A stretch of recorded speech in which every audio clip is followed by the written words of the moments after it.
Hello dear students, welcome to economics class with Pujari sir. आज मैं आपके लिए लाया हूँ most important topic investment multiplier related question. ठीक है, इसमें बहुत इंपॉर्टेंट निवेश गुणक जिसे हम कहते हैं, हिंदी में उसे निवेश गुणक कहा जाता है और इंग्लिश में कहा जाता है इन्वेस्टमेंट मल्टीप्लायर। ठीक है, मोस्ट इम्पॉर्टेंट टॉपिक है। इसमें से 3 और 4 मार्क्स का न्यूमेरिकल क्वेश्चन पूछा जाता है 99.99%। सो बी केयरफुली इसे अंडरस्टैंड करना और इसके कॉन्सेप्ट को समझना। ये क्वेश्चन आता है लेकिन ये क्वेश्चन घुमाता बहुत है लैंग्वेज में। सो अगर आपको न्यूमेरिकल के फॉर्मूले अच्छे से आते हैं so definitely you are able to do. और अगर आपको न्यूमेरिकल के फॉर्मूले लर्न नहीं है ना तो फिर आपका कुछ नहीं हो सकता। सो बी केयरफुली प्रिपेयर दिस फॉर्मूले। ओके, नाउ हम स्टार्ट कर रहे हैं। सबसे पहले हम डालते हैं हेडिंग। ये एमपीसी और एमपीएस ये कॉन्सेप्ट मैंने पहले डाला हुआ था। सो मैं स्टार्ट कर रहा हूँ टॉपिक को, इन्वेस्टमेंट मल्टीप्लायर।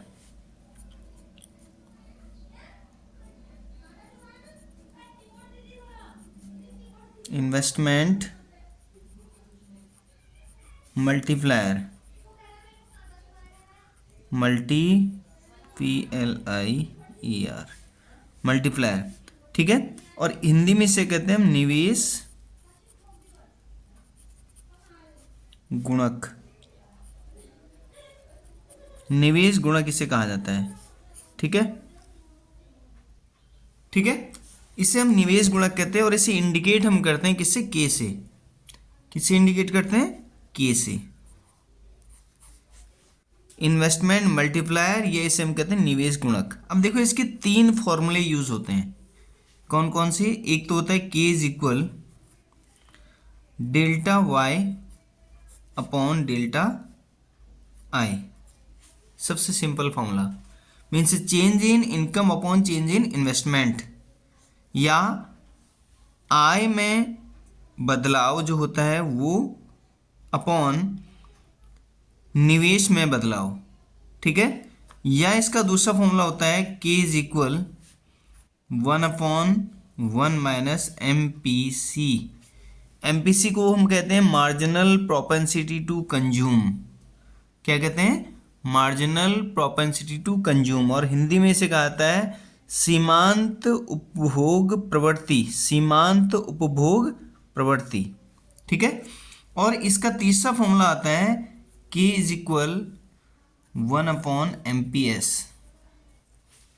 ठीक है, के इज इक्वल 1/MPS। अब MPS होता क्या है भाई? MPS भी होता है मार्जिनल प्रोपेंसिटी टू सेव, जिसे हम हिंदी में कहते हैं सीमांत बचत प्रवृत्ति। ठीक है, क्लियर हुआ? अब इन 3 फॉर्मूलों का हम यूज कैसे करेंगे भाई? ये क्वेश्चन बनता है। देखो, आपको जैसा डाटा क्वेश्चन में गिवन है, जिस प्रकार का डाटा आपको गिवन है उसी प्रकार से आप सॉल्यूशन करेंगे। परेशान क्यों होना है? ठीक है, अगर आपको इनकम में चेंजेस वाला कॉन्सेप्ट दिया हुआ है और इन्वेस्टमेंट में चेंजेस वाला दिया है तो इसका यूज करेंगे।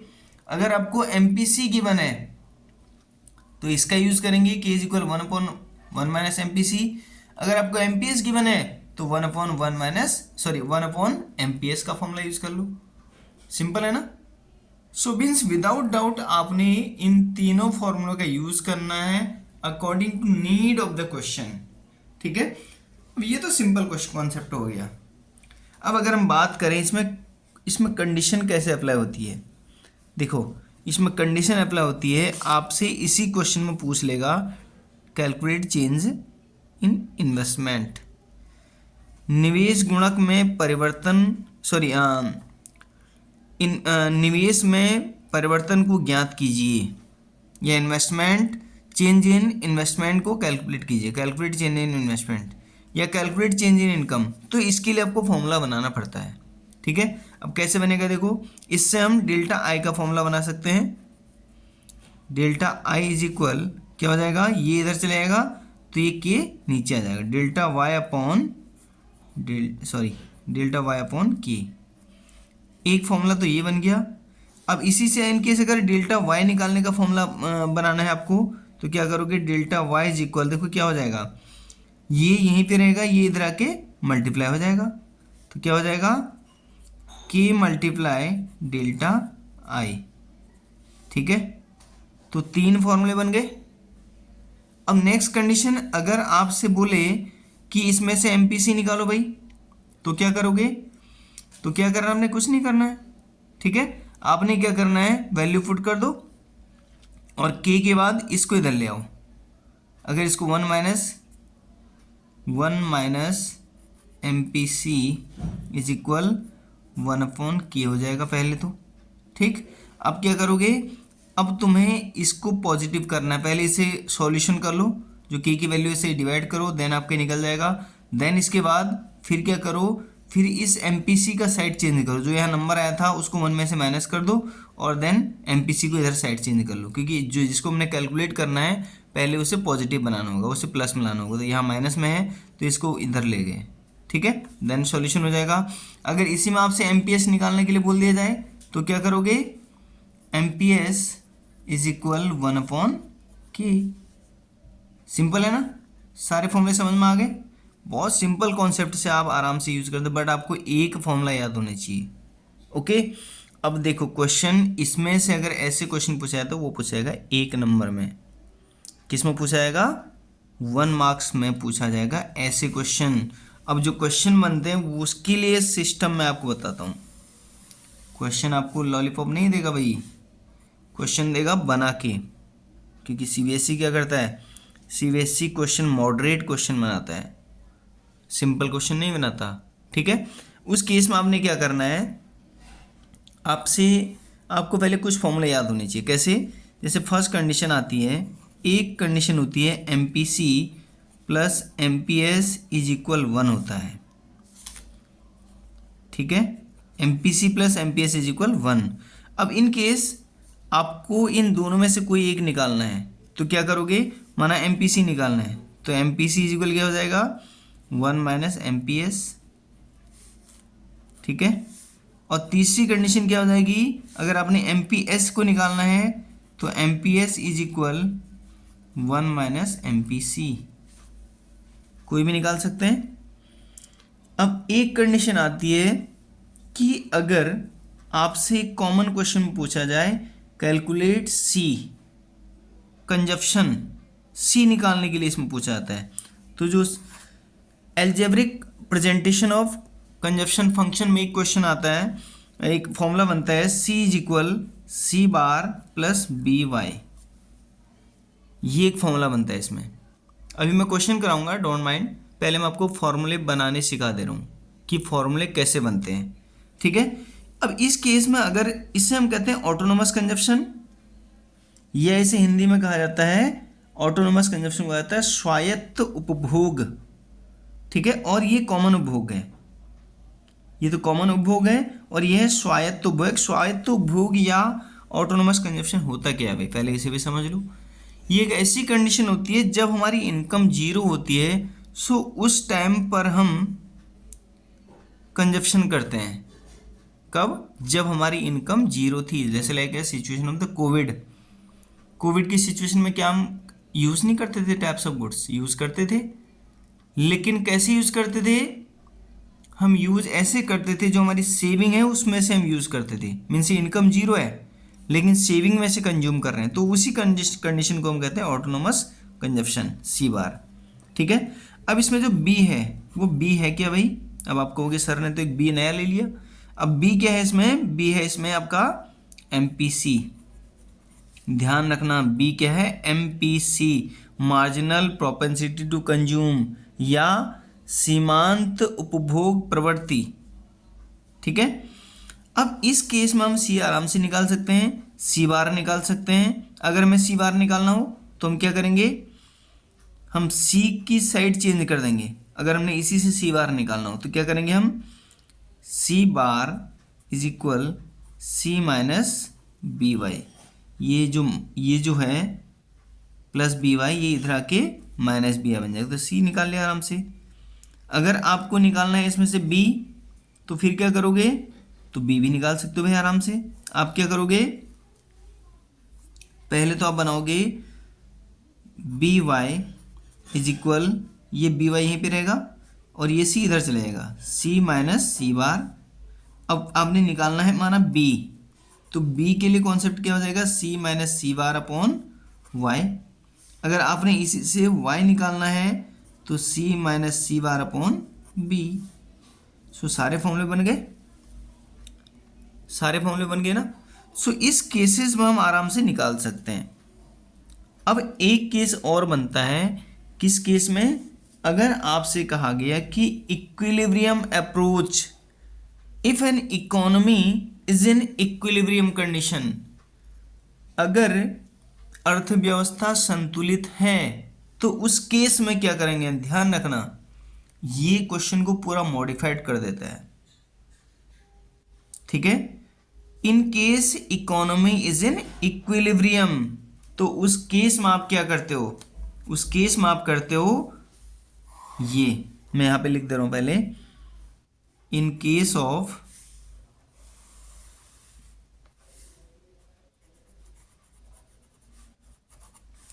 ऑफ इकोनॉमी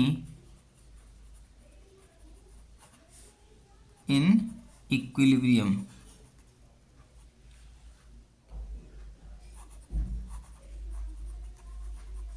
इक्विलिब्रियम मीन्स क्या होता है, देखो इक्विलिब्रियम के दो केसेस मैंने आपको शायद बताए होंगे, या मैंने नहीं बताया तो मैं बताऊंगा आपको।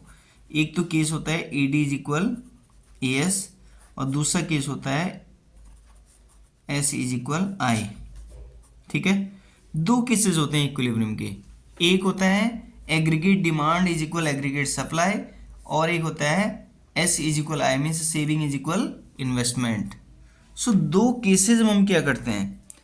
अब इस केस में क्या कर सकता है, आपसे कह सकता है कि आप निकालो एडी, एडी निकालने के लिए पूछ सकता है। तो एडी का फंक्शन क्या होता है, एडी का फंक्शन होता है सी प्लस आई, ठीक है। अब भाई देखो, आप सोच रहे होंगे कि ये तो बहुत सिंपल हो गया भाई, एडी इक्वल सी प्लस आई किया, सी और आई की वैल्यू पुट की और आंसर निकल गया। लेकिन क्वेश्चन ऐसे नहीं देगा भाई, क्वेश्चन कैसे देगा, सी का यूज करना होगा आपको, C is equal C bar plus B Y. So means क्या हो जाएगा, E D is equal C bar plus B Y plus I, नया फॉर्मूला बन गया। In case of economy is in equilibrium, या इसे हम कहते हैं संतुलित अर्थव्यवस्था। क्या कहते हैं, संतुलित, यहाँ पे स्पेस कम है, ऊपर लिख दे रहा हूं, संतुलित अर्थव्यवस्था। अगर अर्थव्यवस्था क्या है, संतुलित है, बैलेंस है, ठीक है, तो उस केस बैलेंस का मीन्स इक्विलिब्रियम होता है, इक्वल होना, बराबर होना, ठीक है। तो उस केस में इसे यूज करेंगे। अब देखो एक चीज और होती है, क्या, a d is equal a s, a d is equal a s is equal y, क्योंकि जो ए एस की वैल्यू होती है वही सेम एज वाई की वैल्यू होती है। मैं आपको कैलकुलेट करके भी दिखाऊंगा, नेक्स्ट एक टेबल यूज कर लेंगे हम। सो डेफिनेटली जो ए एस की लाइन जाती है वो 45 डिग्री का एंगल बनाते हुए जाती है, और उसी लाइन को हम ए एस और वाई लाइन कहते हैं, एग्रीगेट सप्लाई लाइन और इनकम लाइन, ठीक है। तो उस केस में क्या होगा, a d is equal y is equal a s, तो उस केस में इस फॉर्मूले को और मॉडिफाइड हम कर सकते हैं। अब हमने कहा a d is equal a s is equal y, ठीक है, तीनों एक इक्वल हो गए। अब इस केस में ए एस के ए डी के प्लेस पे हम क्या यूज कर लेंगे, वाई यूज कर लेंगे। So Y is equal C plus I,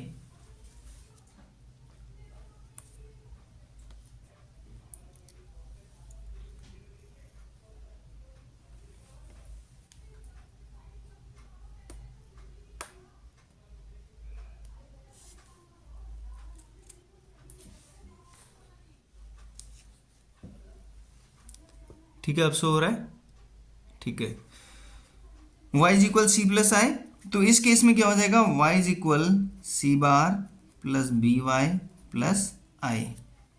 अब ऐसे क्वेश्चन कब आते हैं, जब आपसे इनकम निकालने के लिए बोले, मीन्स y निकालने के लिए आपसे बोले, y निकालने वाले केस में इसका यूज किया जा सकता है। या इन्वेस्टमेंट निकालने के लिए आपसे बोले तो उस केस में भी इसका यूज किया जाता है, ठीक है। और या फिर आपसे सी बार या बी या वाई निकाले और डाटा इस टाइप का गिवन हो, तो उस केस में इसका यूज हम कर सकते हैं। क्लियर है? Clear you all? अब देखो इसी के दूसरे पार्ट में आते हैं, कौन सा? एस इज इक्वल आई, ऐसा अप्रोच की केसेस में। तो इसका यूज हम करते हैं algebraic presentation of s function. Algebraic presentation of s function का मीन्स इसमें कॉन्सेप्ट यूज होता है S is equal minus C bar plus 1 minus B Y, ये इसमें यूज होता है। अब अगर आपसे देखो इसका यूज किस केस में होता है, अगर आपसे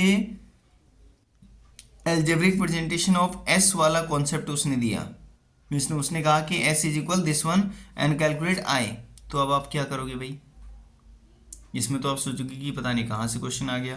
देखो क्वेश्चन कहीं से नहीं आया, आपने और ऊपर दिया होगा इकोनॉमी इज इन इक्विलिब्रियम, संतुलित अर्थव्यवस्था के केस में। तो उस केस में आपने क्या करना है, उस केस में आपने यूज करना है एस इज इक्वल आई। ठीक है, एस इज इक्वल आई हो गया, तो क्या हो जाएगा? I is equal minus C bar plus 1 minus B Y. अब एक बात ध्यान रखना, एमपीसी इज इक्वल होता है बी। ठीक है, अब ये जो है आइटम क्या 1 माइनस बी, इसको हम कॉमन वे में एमपीएस भी कह सकते हैं। मतलब I is equal minus C bar plus MPS Y, इसका यूज भी कर सकते हैं क्योंकि 1 minus B is equal MPS होता है। क्लियर है? सारे फॉर्मूले माइंड में सेट कर लेना, और देन अब मैं आपको करवाता हूँ कुछ numerical question related this topic. Wait, देखो क्वेश्चन है कैलकुलेट चेंज इन इनकम। हमने क्या फाइंड आउट करना है? चेंज इन इनकम, मतलब डेल्टा वाई हमने कैलकुलेट करना है। ठीक है, और हमसे क्या क्या दिया गया है?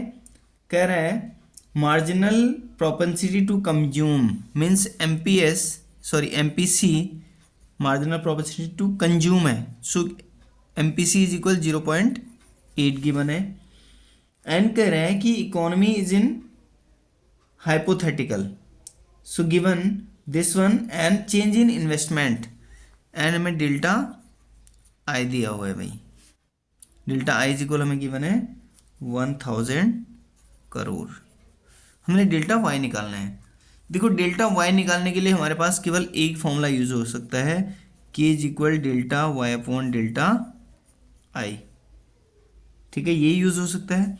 अब इसके लिए हमारे पास क्या है, इसमें से दो आइटम गिवन होनी चाहिए, हमें एक गिवन है ओनली आई।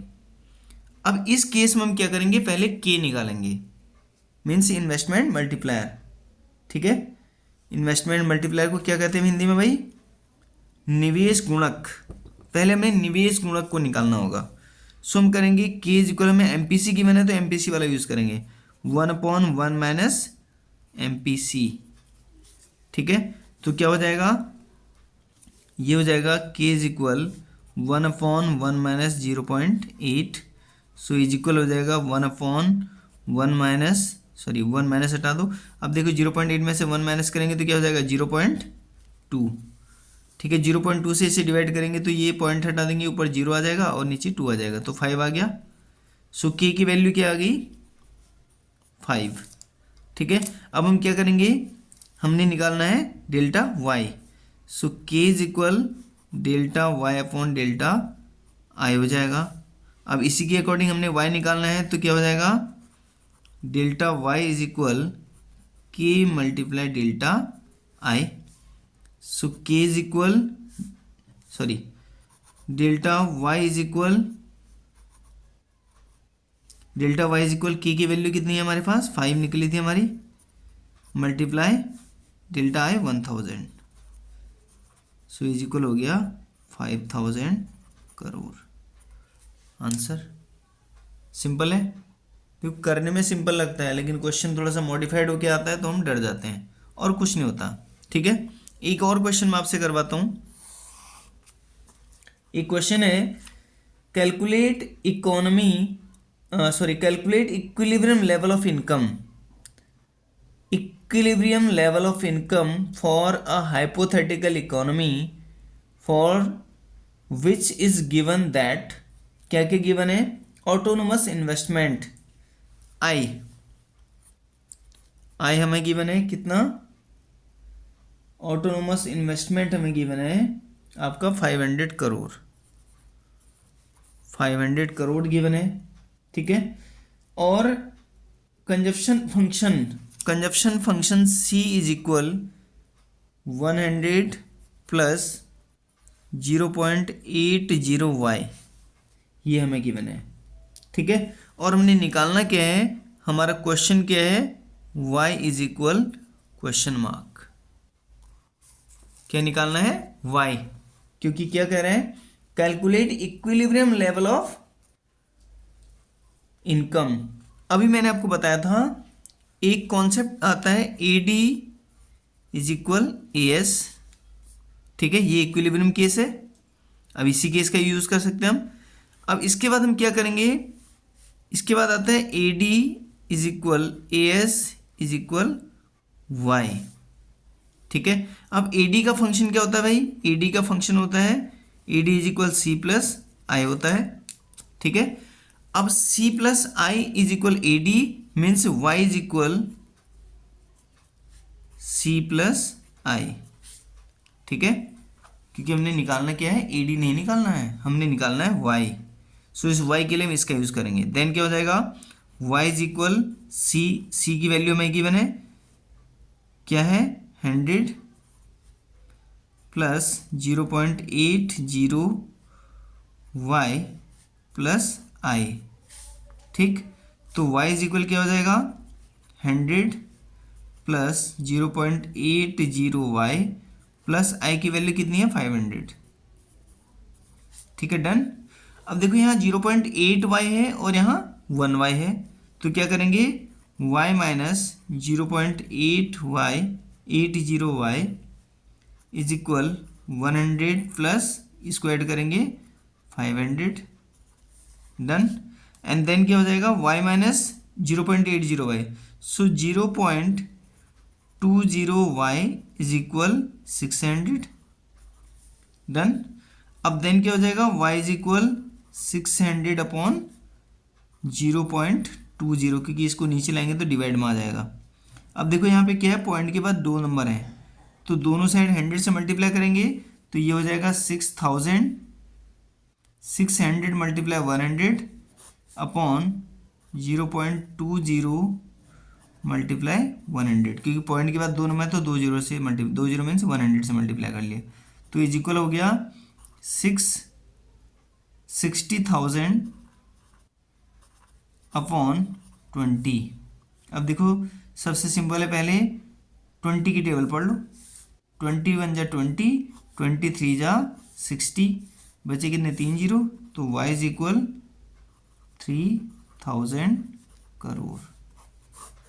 आंसर आ गया भाई आपका, सिंपल है, बहुत ज़्यादा प्रॉब्लमेटिक नहीं है कोई भी question. Be carefully you do your work, be carefully, ठीक है। एक क्वेश्चन मैं आपको और कराता हूँ, थोड़ा सा स्पेस भी बचा है कॉपी में, यहाँ पे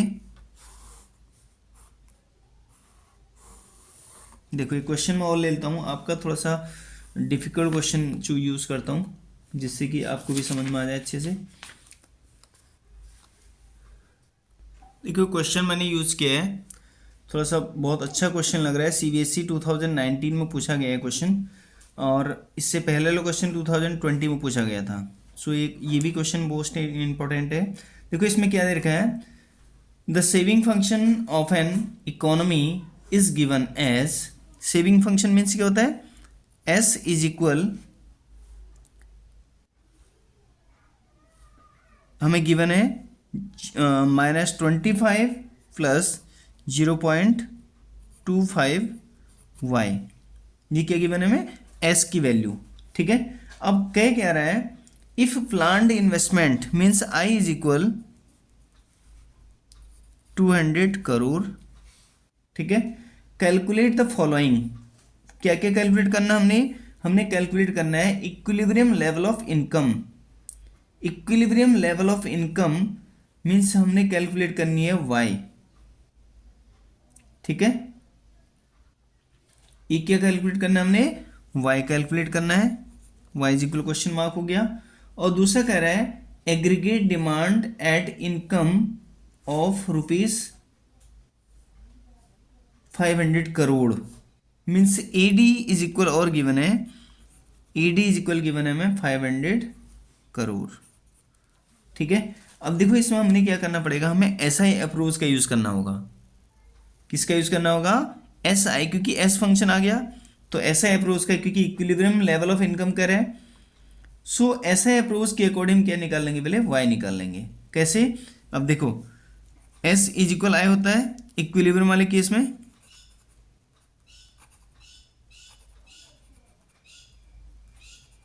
इक्विलिब्रियम वाले केस में एस इज इक्वल आई होता है। सो एस आई अप्रोच के अकॉर्डिंग एस इज इक्वल आई। अब एस की हमें वैल्यू क्या दे रखी है, ये क्या दे रखी है, -25 प्लस 0.25 वाई इज इक्वल आई। ठीक है। अब आई की वैल्यू में गिवन है ₹200, तो आराम से कैलकुलेट कर सकते हैं। -25 प्लस 0.25 वाई इज इक्वल 200। ठीक है, सॉरी 25 वाई, इससे वाई कैलकुलेट हो जाएगा। तो हम क्या करेंगे, पहले इसको वैल्यू को इधर ले जाएंगे, क्योंकि जो हमने कैलकुलेट करना है वो पॉजिटिव है। तो -25 को हम साइड चेंज कर लेंगे। सो 0.25 वाई इज इक्वल 200 माइनस 25 हो गया। और देन क्या करेंगे, 0.25 वाई इज इक्वल 175 हो गया। अब देन क्या करेंगे, y इज इक्वल 175 अपॉन 0.25, क्योंकि मल्टीप्लाई में है आके डिवाइड हो जाएगा। अब देखो पॉइंट के बाद 2 नंबर हैं तो 00 से मल्टीप्लाई कर लेंगे दोनों side, means 175 multiply 100 upon 0.25 multiply 100। तो क्या हो जाएगा, ये हो जाएगा आपका 17500 अपॉन 25। सो 25 की टेबल इसके लिए पढ़ेंगे, किसके लिए, 175 के लिए। सो 7 टाइम चली जाएगी, सो ये कट जाएगा आपका 7 टाइम, तो 700 आ गया। सो वाई इक्वल क्या आ गया, 700। फर्स्ट हमारा आंसर निकल गया इनकम का। किसका निकल गया, इनकम का। अब हमने निकालना क्या है, हमने निकालना है aggregate demand at income is this one. Aggregate demand वाले केस को यूज करना है। ठीक है। अब उस केस में हम क्या यूज करेंगे, आई इज इक्वल 500, ये 900 का यूज नहीं करेंगे। ठीक है, 1 सेकेंड, इसमें एक मिस्टेक होगी शायद। हमने ना यहाँ पे ये माइनस का था तो हमने इसे प्लस का नहीं किया। ठीक है, सॉरी, यहाँ इसे ये इधर माइनस का था तो इधर आके इसने क्या हो जाना चाहिए था, प्लस का हो जाना चाहिए था। तो यहाँ ये प्लस हो जाएगा, तो यहाँ से हमारी कैलकुलेशन थोड़ा सा मिस्टेक हो गई, तो इसे मैं दोबारा कर दे रहा हूँ यहाँ पे। सो क्या हो जाएगा, ये आपका हो जाएगा 0.25 वाई इज इक्वल 200 प्लस 25 हो जाएगा, प्लस 25, क्योंकि यहाँ माइनस में था तो इधर आके प्लस हो जाएगा। ठीक है। सो क्या हो जाएगा, 0.25 y is equal 225। So Y is equal 225 upon 0.25। ठीक है। अब इसको सॉर्ट आउट करेंगे तो 00 ऊपर यूज हो जाएगा, 225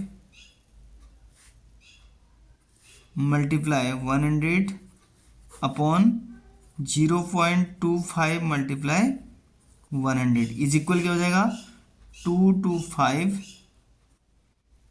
00 अपॉन 25। ठीक है। तो 25 की टेबल हम 225 के लिए पढ़ेंगे, क्योंकि 25 बन जा तो हो नहीं सकता। सो 25 9 जा ये हो जाएगा। ठीक है, 25 9 जा 225, पीछे से 00 आ जाएंगे अपने आप। सो y इज इक्वल आ जाएगा 900। ठीक है। अब हम यहाँ पे डिस्कस करें इसका सेकंड पार्ट, जिसमें कह रहा है कि aggregate demand at income is ₹500। इस वाली इनकम के यूज नहीं करेंगे, हम करेंगे AD in case of in case of AD, in case of AD is equal C plus I, ठीक है। और इस केस में हम y इज इक्वल यूज करेंगे 500, क्योंकि हमें 500 गिवन है, ठीक है।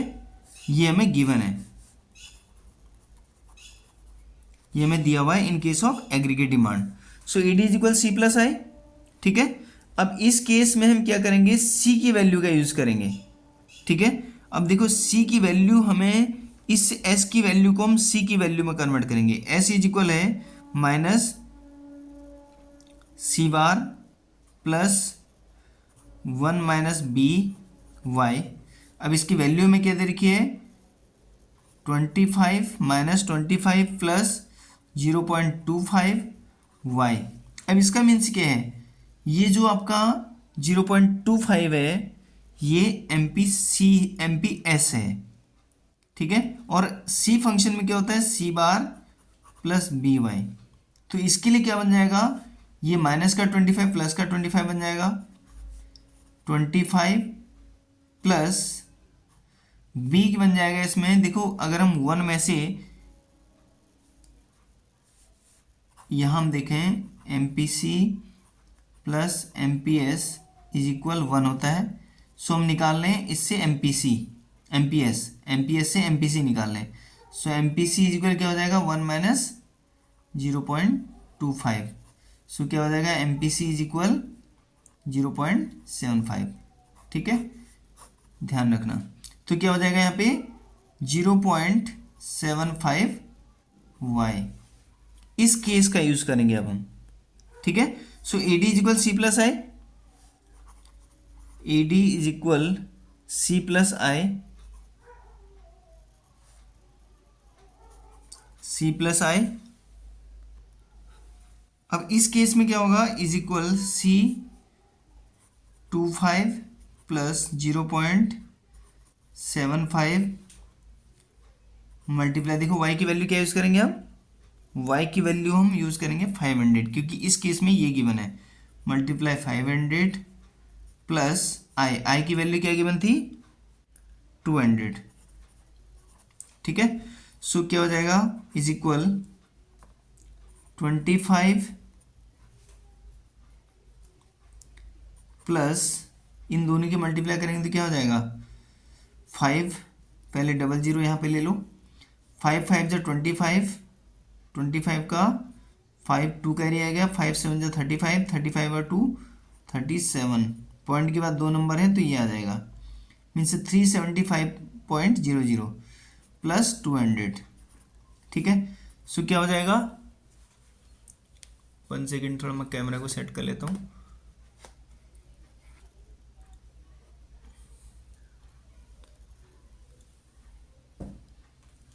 अब आपका हो जाएगा 25 प्लस 375 प्लस 200।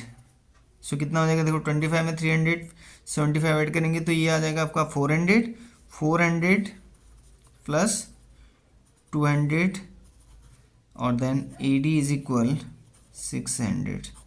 सो हमारे दोनों आंसर आ गए। So please dear students understand these topics very carefully, और इसमें से एक क्वेश्चन पक्का आएगा, बाय रिटर्न ले लो और अच्छे से प्रैक्टिस करो इन क्वेश्चनों की। कोई क्वेरी होती है तो डिस्क्रिप्शन बॉक्स में मैं इसके फॉर्मूले भी कोशिश करता हूँ कि राइट कर दूँ, और अगर आपकी कोई क्वेरी होती है तो प्लीज़ आप मैसेज करना, और ये मेरा नंबर ऊपर जो आपकी मेरी आईडी है उसमें लगा हुआ है, तो उस नंबर पे आप मुझे कॉल करके या व्हाट्सअप मैसेज करके कोई भी क्वेरीज को पूछ सकते हैं। Don't mind, okay, give your best, thank you, take care.